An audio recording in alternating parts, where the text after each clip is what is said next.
message to the big corporate clients of the big law firms that you've targeted with your executive orders? Do you want those big corporate clients to find new lawyers?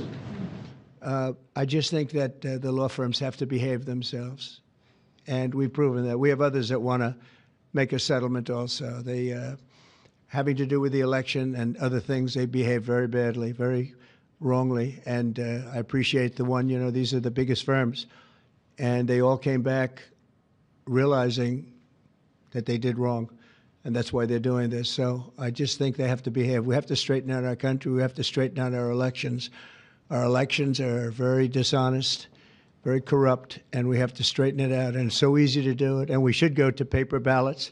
We should go to one-day voting. We should go to voter ID. And just one other thing, proof of a thing called citizenship in the United States. Wouldn't that be nice? How simple does that sound? Proof of citizenship, voter ID, one-day voting, and paper ballots. You know, paper ballots are very secure. They have watermark paper. It's very, actually, it's very intricate stuff. It's very technologically advanced, even though it's paper. And you'd have no trouble. You wouldn't have dishonest elections, and you'd have them all done by 10 o'clock in the evening. You know, France went to that, and not that I want to copy anybody, but many others have also. And they had 38 million votes, and it was all done at 10 o'clock. They had a winner, they had a loser. That was it. Nobody was complaining. And they had it backed up with paper. And it's so easy to do. The other thing, you'd save about, this would cost you about 8% of what the machines cost.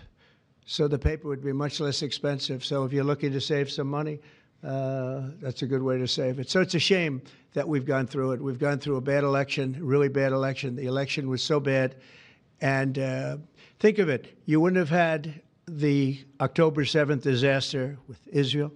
You wouldn't have had Russia and Ukraine, because that would have never happened. You wouldn't have had inflation. You wouldn't have had the type of withdrawal from Afghanistan that you witnessed, which was probably one of the primary reasons that Russia went into Ukraine. They saw that mess, how badly it was handled. They said, wow, this is a paper tiger that was handled by incompetent people. But that wouldn't have, we would have been out, but we would have kept Bagram, the big air base, which is 1 hour away from China, where they make their nuclear weapons. Would have been nice to have it, but now, you know who has it now? China has it. And so an honest election, and we wouldn't have had inflation.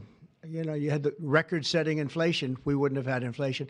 I want to thank everybody for being here. I want to congratulate Hyundai, a great company, and we will do everything possible. And I will say you picked a fantastic state.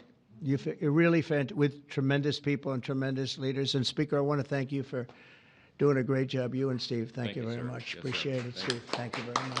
Thank you. Thank you, everybody.